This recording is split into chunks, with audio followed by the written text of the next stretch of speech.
equipment, especially when it comes to preparing final reports with respect to maintenance for our core audits. So ideally what we'd like is a system to better track our assets and make sure that maintenance records and everything stays in one place. Yeah, no, absolutely. So with that being said, I was hoping that you could maybe just quickly go over how Asset Panda has been implemented in the offices out east up to this point, and I guess what our field equipment came across a lot of obsolete and out-of-date stuff. Just trying to look for a better way to just kind of track things. As I know, as Dylan, we have there are some standard protocols for tracking equipment, but I found just it wasn't working. So we're trying to explore more cloud-based technology, with one of the drivers being barcoding equipment for easier tracking and maintenance of equipment. So took it upon myself to look in a couple of February on some of my time off. Came across Asset Panda as a potential candidate. I thought what really drew me to it was that it's was cloud-based, but it's fully customizable. So with the option of having as many users as you want on it, as well as adding as many documents or videos or photos that don't go against your subscription, because the subscription is how it works. Is it's based on the number of assets you have. So our current basic subscription, it's part of the DI right now, or the Development Initiative, which is really supposed to be a pilot between Toronto, Oakville, and Kitchener offices, but Oakville and Kitchener have been slacking with getting their stuff on the platform. So we reached out to another couple offices, and then word is spreading, and people are starting to want to put all their stuff on already. So we have 500 assets with the basic subscription. Right now we've got 91 allotted for between Toronto and Saskatoon, actually, with St. John and Fredericton looking to add a bunch of their stuff on, and then as well as Calgary and Edmonton. I'm sure we'll be able to upload your stuff as well and stay within that 500 asset threshold for the time being. So yeah, let me do a screen share here and get the platform up. Perfect, that'd be great. And while you're doing that, I'm just wondering, how much is the basic subscription annually? Yeah, so the basic subscription it's $1,500 US for 500 assets, and that includes full customer service support. And once I start diving into this, it's pretty crazy the stuff you can do. I'm just touching the surface when it comes, or just scratching the surface really, when it comes to the capabilities I think we can get out of this. And the way it's set up right now is there's different permission settings. So once we add users, they can have either a regular user permission, which just allows them to check items in and out, maybe add documents, that kind of thing, as a full admin user, which both of you would likely be included as. Being equipment managers would be more dealing with the back end of things, adding equipment as needed or updating equipment. And I'll get into this more detail too. When we add equipment, and you'll see that these are the users we have on here right now. So there's not too many people that are actively using the platform right now, because we kind of went a soft launch right now. Yeah, the way the platform works, it's all driven by CSV files, or that form of Excel file. So you can quickly batch, import, or update assets as needed. So it could be, if you have all your stuff, all your equipment inventory in an Excel file, then it's very easy to upload them as well as update them. And so if you wanted to do a batch update and everything, you don't have to or manually update everything individually. You can just re-upload the CSV and it'll update the appropriate fields or attributes. So yeah, 500 assets, that's what the basic subscription is here. But you're allowed to add additional groups. That's what these are at the top here. Asset categories, office, room, kits for field, materials, employees. That's all stuff I've added in. Just So we get a 14-day trial with this, and I was able to fiddle around with it and see what kind of we could do with it. And when we did get approval finally for the subscription, which didn't come through till the end of last May, which wasn't the most ideal, being a field biologist, I wasn't able to really dive into it until I got back out of the field in the fall.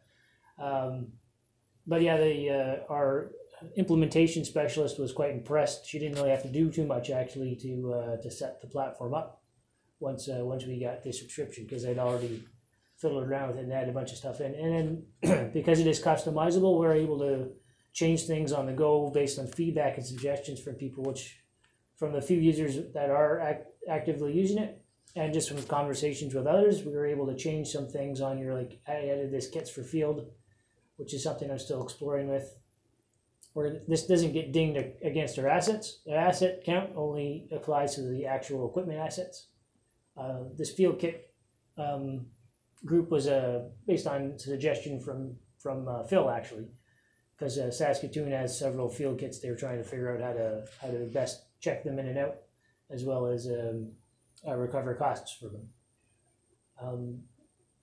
So like offices and rooms, these are just based off of our typical information off of Inside Dillon. And you can see I've already added Edmonton in there, and then Calgary's in there. So I'll update the equipment manager as per your both your names. So I'll add those on. What was I getting on here? Oh, yeah, employees. So we can have every employee on here as a user if we wanted. We're probably not going to go that route. We're going to restrict access to those that will actually use it. But this employee list can be directly linked back to the Active Directory, which is kind of how Inside Dillon and all that works with in terms of employees. But I'll dive into the equipment assets. So like I said, it being fully customizable, the way this works for assets is that each asset has, I'll dive something here that's got a little more background info. So I'll open one of these up and you'll see, a bunch of data fields or attributes. So Asset Panda refers to them as fields. So all of these they're not static, like we can change them as needed. We can add or take them out. The only one, it's not really a downside, it's not a kink either, but we can't customize the fields per asset. So however many fields this is, it applies to all the assets. So for most of them, if you don't have most of them in Toronto, we're lacking a lot of the background data. So a lot of these fields are just blank. But for some, we're trying to add in as much information as possible. And some of these I've added in just based on conversations recently, actually, with one was from Laura Elridge out of Fragranton, based on a conversation of how do we track, is there a way to track how much dollars have been recovered for a particular piece of equipment? Because currently the way things work with finance is certain pieces of equipment or assets are assigned a finance unit code, which then has a set bill or recovery rate assigned to it. So when those get submitted to units at Dillon.ca, that recovery cost is really just tied to the finance unit code and not to a particular piece of equipment. So it's the way things are currently set up. There's no real central database for all of Dillon's collective assets and how much money is being recovered for one particular asset versus another, just through the finance code. So for this Peristyle pump, which Toronto got last year, we actually have the original cost, so we're able to track this and actually track the depreciation of the equipment based on the recovery costs and how many times it gets checked in and out. So this is kind of the back end of things that a lot of the regular users won't really have too much interaction with. As equipment managers or admin on the platform, as I'm currently an admin, you can see all the fields are just white. If you're a regular user, this would all be grayed out, so you couldn't change anything by accident. So one of the other neat things about this is the actions. So for So for assets, one of the most basic actions is a checkout or a check-in function. So this is where items can be checked in and out via the web platform or the smartphone. And I'll try to quickly overview the smartphone app as well. So again, all these actions are just ones we've added in, either myself or based on feedback from others, or even initially from the setup. And again, we can change these out as we get feedback or suggestions. So there's nothing like it's a living platform essentially. So like one of the ones was additional components to asset, so I added that in just as a check item, just to make sure when field staff are checking things in and out that they note that all the components that are supposed to be with it are with it at the checkout as well as at check-in. So a lot of these are just yes no type questions, but anything with an asterisk, the staff cannot proceed with the checkout until that is filled out. I'll just do a quick thing here, as you can see.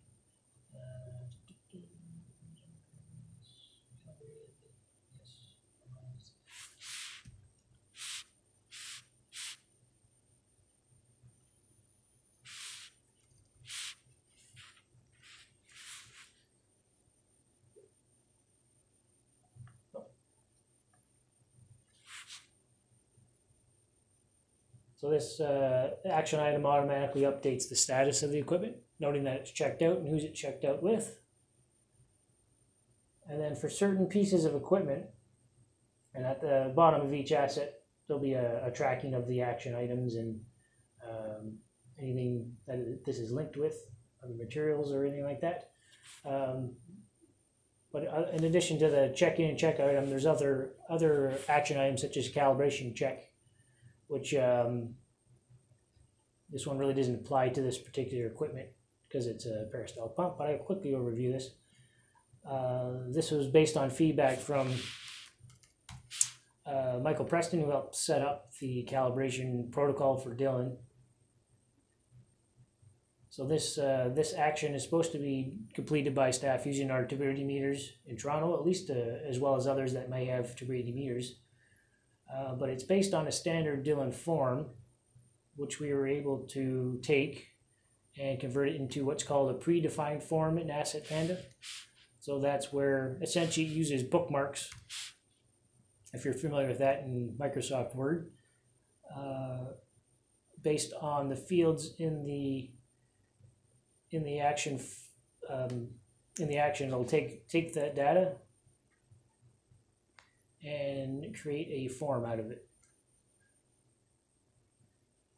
And this is just one example of something we recently developed based on feedback.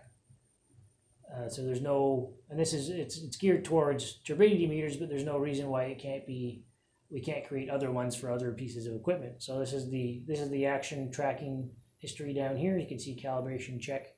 But if I click on this hyperlink here, it'll spit back the predefined form in Dylan's format based on our protocol check form.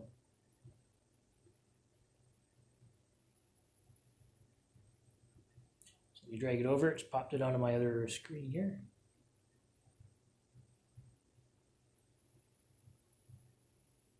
So that's all the data from the action item there that's been entered into our predefined form for tracking purposes. Let's see here. So again, there's other action items that are more so for equipment management purposes, transfer, dispose, send out for maintenance, that kind of thing. I've set some up for long-term loan checkout where items are maybe on loan for months at a time. We have a lot of field cameras or GPS units that staff use here.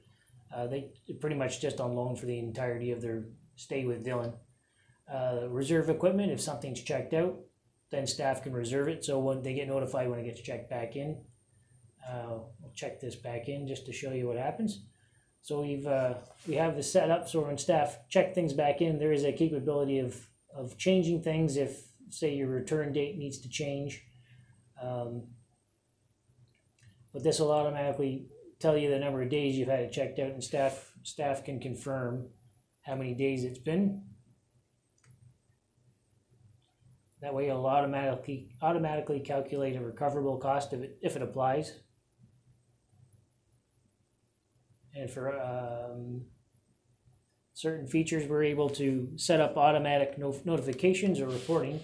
So that's another neat feature. So if staff indicate all components present still, and they say no, and I say it's missing the case, then it'll automatically send an email to the Toronto equipment manager.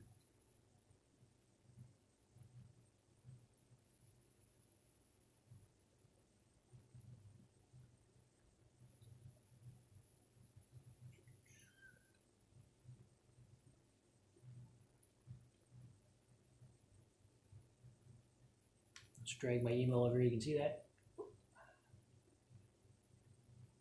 There we go, missing component.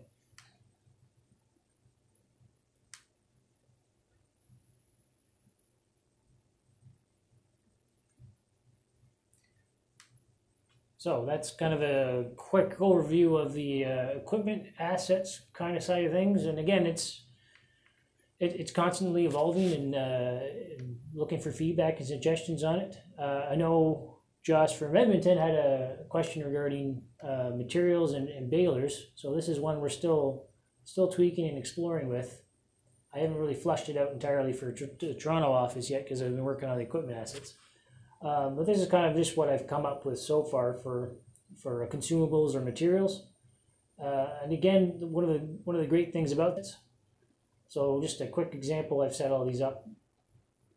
There's a few things in Toronto, but similar. It works on a CSV file, so you're able to, if you have a list of all the materials and consumables you have in Edmonton, Calgary, Toronto, doesn't we can have them all in one CSV and do a batch upload for multiple offices at once.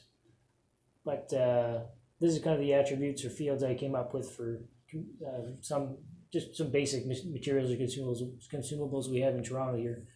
Just the shop towels, the number of units, office, that kind of thing. But also having set up action items such as stock taken or stock added. So staff are able to do this either on the web or via their smartphone. Input the number of stock they're taking, 3. So imagine this was disposable balers. You're taking three balers. You're taking it on this day. Is it recoverable from a project? Yes or no? Doesn't always apply, right? So say yes, 1900. Save and close, and this will automatically update the number of available units at that particular office. So 11 down to 8. We got a tracking here who took that stock and if it was recoverable. So similar to assets, materials, they both have what's known in here as automated reporting setup. So these are reports, and you don't have to, the reports don't have to be automated. You can actually run reports. You can set up a report based on whatever number of attributes you want, whatever data you're looking for, and whatever format you want. You can. So I set one up for asset listing here in a CSV format in the, what seems to be unlikely now, but if for some reason this subscription, this trial DI didn't work out, and we had to take out all of our assets from the platform just in case there was stuff on here that got uploaded without any files on someone's desktop, you can click this and it'll spit back a CSV file that lists all the assets currently in the platform. Some of the reports I got set up right now are these ones. These are automated reports.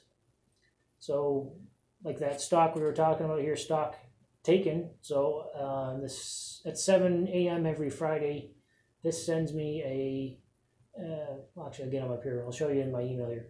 But it sends me automated reports at 7 a.m. every Friday. Currently it sends it to the Toronto equipment manager as well as the office administrator, because I'm not too sure if you're aware under P11 or policy 11 of the BAM, cost recovery is supposed to go through the office admin to units at Dillon.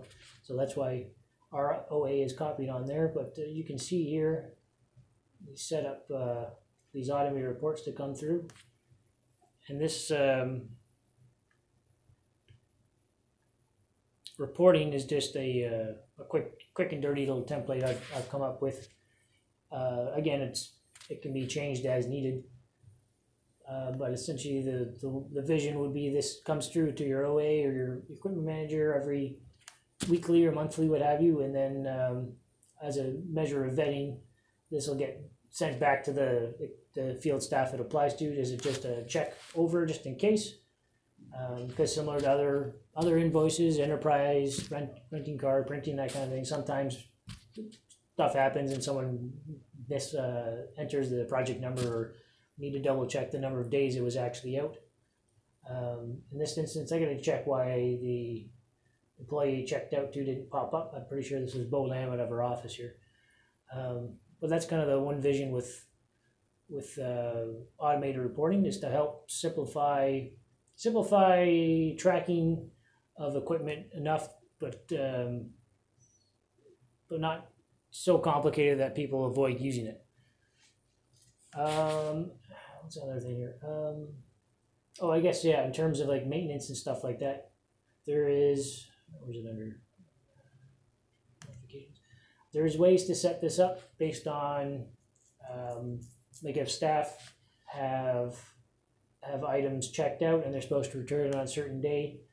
This is set up currently that it'll send them an email every day until they return it, as well as automated notifications for if there is upcoming maintenance due on particular items based on fields that list the next maintenance date or previous maintenance date, as well as another notification for low stock. So I showed you where that action item, if staff are checking something out, and I currently have it set up so if that current material or consumable drops below 3 units, then it sends an email out to the Toronto equipment manager to let them know that stock is running low and more needs to be ordered. So that's kind of a quick overview of the web platform. I'll quickly go over kind of what the smartphone app looks like as well, if I think we get enough time here. Do this via. Yes. I have a quick question. Is there, so like let's say we close a project, is there a report you can pull that kind of summarizes all the costs associated with that project? I haven't explored that yet, but I don't see why not. Like you could do that. You'd have to set up probably like it'd be one of these reports here. I'm not too sure which one it might be. Possibly maybe an audit report. Something I haven't quite explored yet either. But yeah, there'd be a way to I can show you here. Let's do what I said. I'm thinking like, yeah, once we like invoice the client, if we could kind of attach something to the invoice with all the equipment expenses.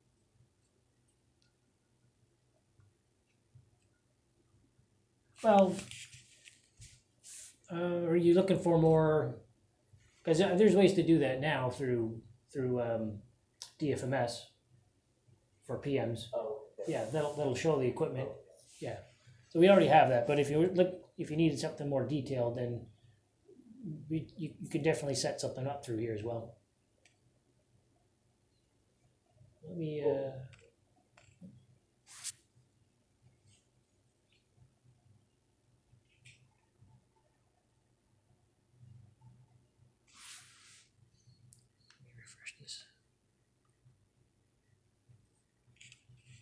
Okay, there we go. All right, so the again, this is it's a web-based platform, but it's also comes as a smartphone app, which we envision most field staff will be using the smartphone app. If you have staff that maybe check assets out on behalf of other staff in the office, then they may be using the web-based platform, like such as in Toronto here, our receptionist, they keep a hold of some of the more higher end equipment at reception, so they may be checking stuff out on behalf of staff. So they may be using the platform via the web browser. But the smartphone app really is just a condensed version of the web-based platform. The same groupings, same action items. The one of the advantages of the smartphone app is the ability to scan items. So if you have items barcoded, so instead of, it's really to help make things go quicker with regards to tracking, like finding your equipment in the platform to check it out or update. So instead of scrolling through 500 or even more assets, once items are barcoded, staff will be able to quickly get them up and view them in order to check out. Again, it's the same action items as the web-based platform, just a more condensed version.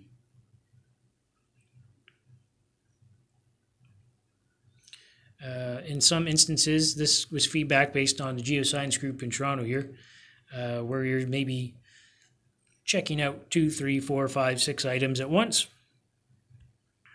There is a function on the app as well called Group Scan, where you're able to scan multiple items at once.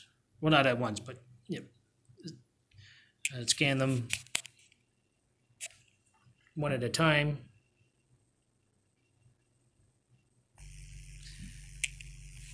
I only brought one piece of equipment in with me, but it'll let you scan multiple barcodes. So you could have several items at once and do a group checkout or a check-in or an update or whatever action items you're doing with those pieces of equipment.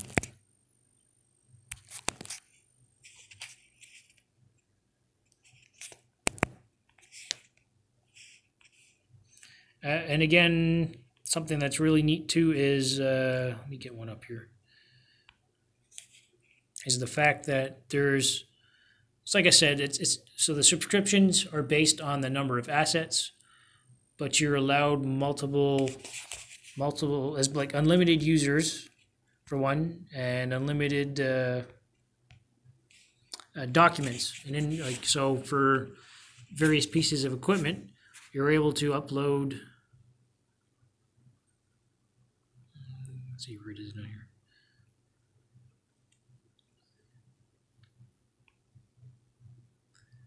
You're able to upload multiple documents or photos or video notes or various things like this. So for our turbidity meters in Toronto here, we have the turbidity protocol. We have one of the last invoices for maintenance on the meter.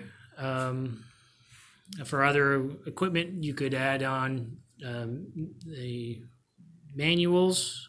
I think, yeah, water level tape here. So we have this Solensed water level meter.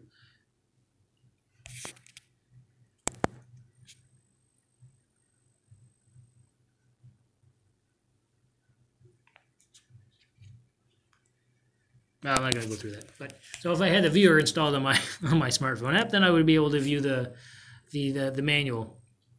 As well, you could upload MSDS sheets or pretty much anything you wanted for that particular asset. And it can be PDF or Excel. It doesn't matter on the format. Yeah, like I said, there's a lot to it. I'm just scratching the surface with the capabilities that we can apply this to. But if you guys got any questions, anything particular you want to see? Kind of my next step would be adding both of you as regular users first, just to so you can kind of work through the platform and kind of check it out and see how it works without accidentally changing anything up before giving you admin access, and you can get more of the back end feel for it once you get admin permission. I have another question, Jonathan. So like when you put in that, what was it? I think you put something was missing in the field too. Yeah. And you got an automatic email. Is there a way to adjust like the automatic email that you get? Yeah. Here, let me show you one here.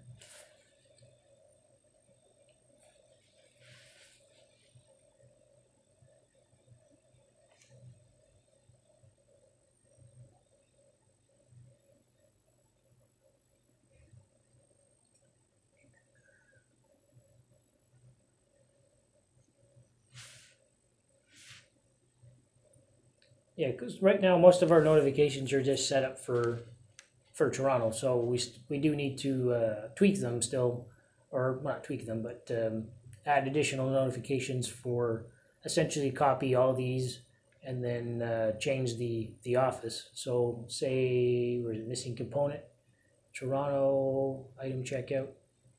See what this looks like, and this is the back end kind of thing that regular users won't see. So when you're an admin, you'll have the capability to edit these as well. And it does track, where is it here? Change logs. So this has an entire log of everything that's been changed or revised in the platform. But yeah, so this is kind of what the back end or setup of a notification looks like. So you can adjust to who the users are to view the notification, whether it's an email or notification panel. So that's this notification panel in the actual platform, or mobile notification. So we could set this up. We could be real hard on field staff not returning items. Right now it's just set up for daily email, but you can also set it up for mobile notification as well. So if they don't return it on time, they'll get an SMS text message as well, prompting them to return it. But yeah, this text notes, subject, that's all customizable. What actually shows up in the email, that's all customizable.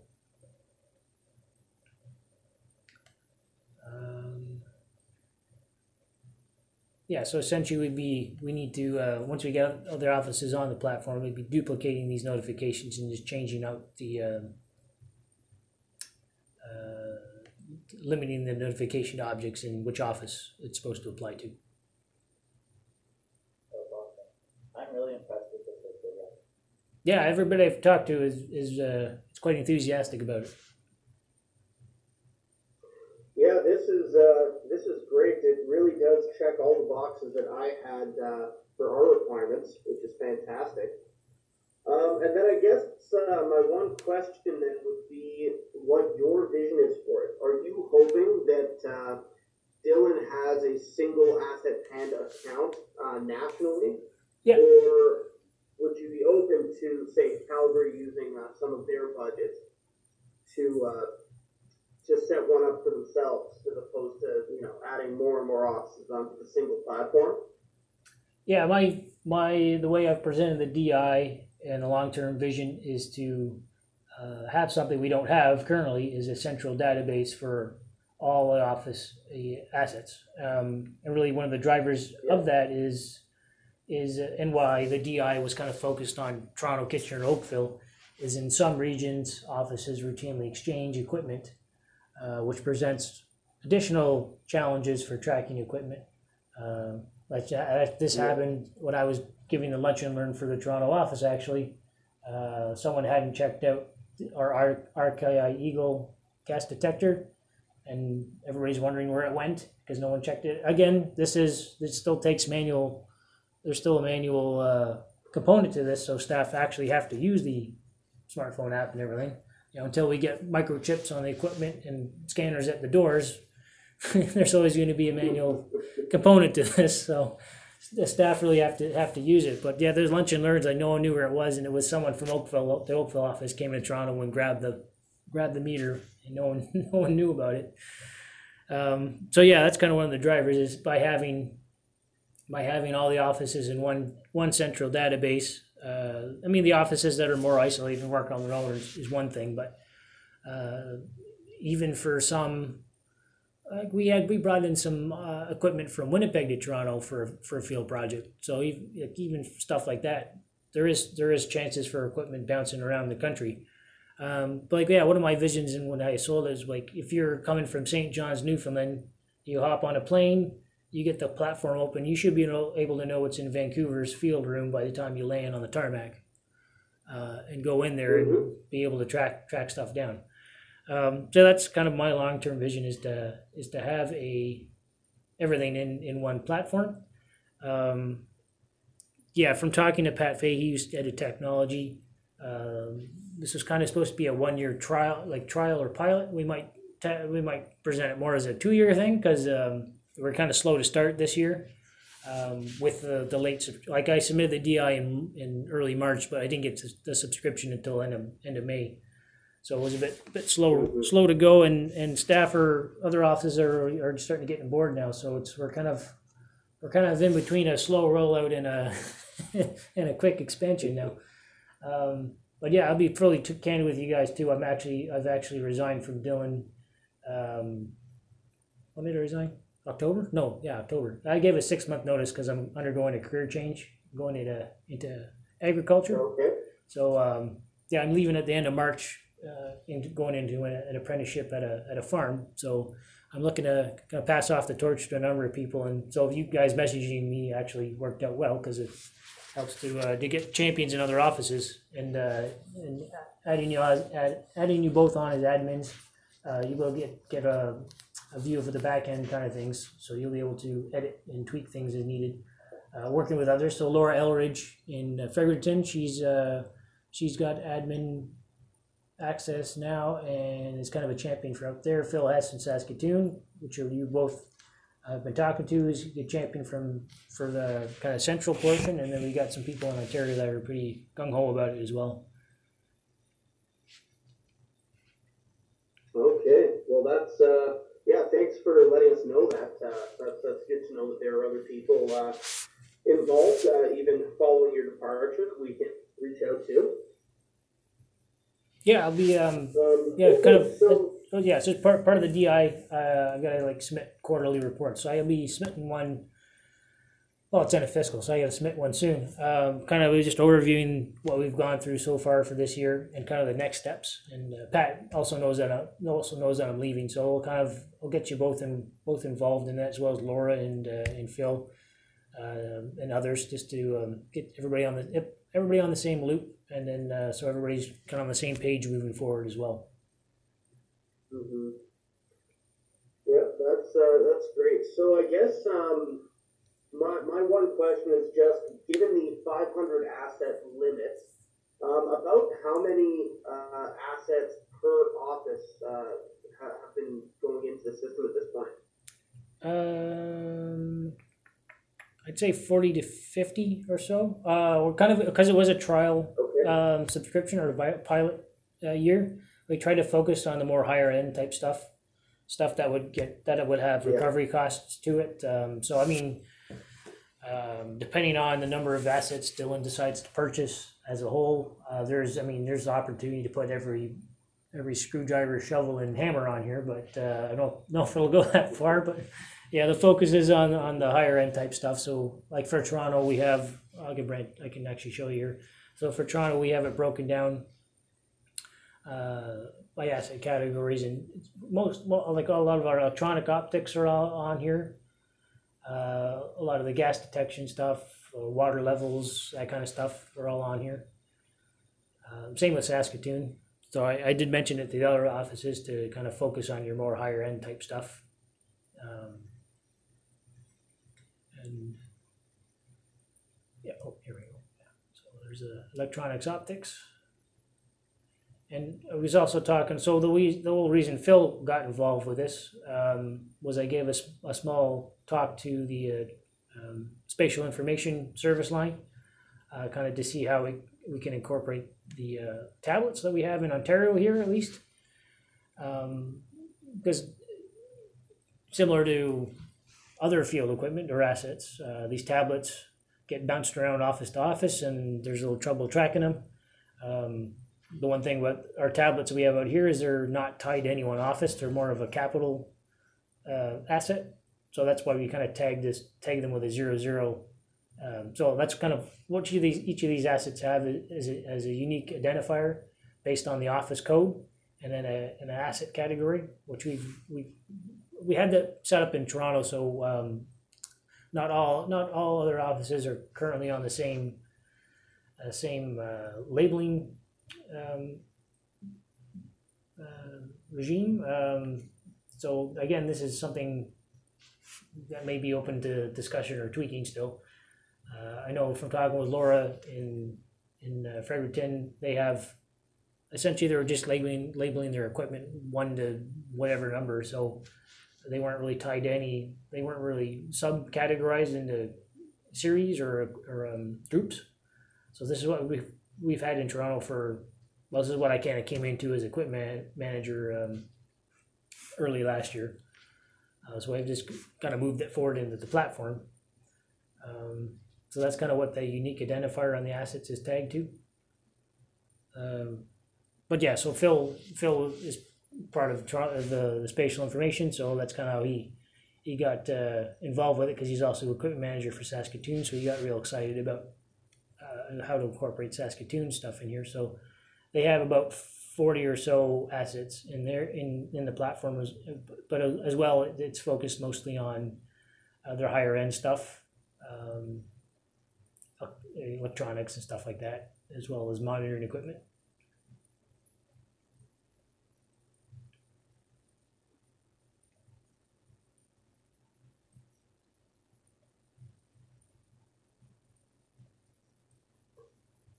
Yeah, so I don't know if you guys get any other questions, or I think, yeah, kind of next step is I'll add you both as users, regular users at first, and then you can take a look through and see kind of how I think you'll be able to view a lot of the back end stuff, like the fields and all that. You just won't be able to edit anything. But then once you're kind of ready, maybe to, I guess it really depends on the state of your equipment inventory, which is kind of one of the reasons Kitchener and Oakville were kind of slagging on not getting their inventories uploaded to the platform, was that Oakville essentially needs to do an entire overhaul of their inventory. So that was a bit of a deterrent for them. And one of the ways that made this easier for Toronto, at least, was because I had to undertake a full overhaul of our inventory last January.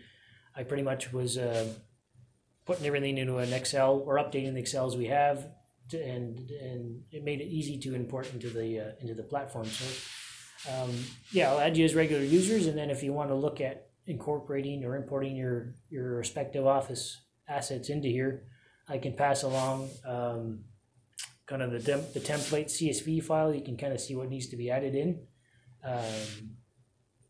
Yeah, and we can go from there. All right. Yeah, that sounds great.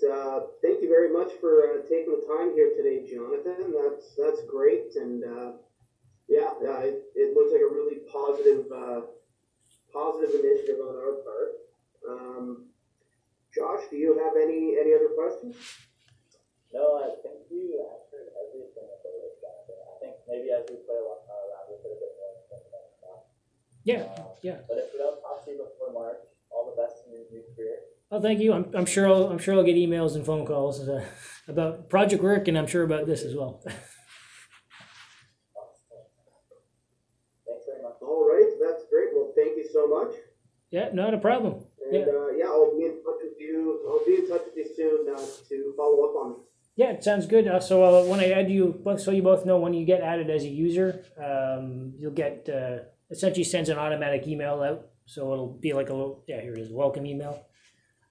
So again, similar to the whole platform, like we can change this as needed. I think currently it says myself as a main controller, so I'll have to change, obviously. But yeah, you'll get this email, and it'll have a temporary password login and all that. So, but yeah, if you have any questions about it in the meantime, just give me a shout back. All right, sounds great. Okay. All right, thank you very much. Perfect. Have a good week. You too. Thanks, guys. All right, bye.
You too.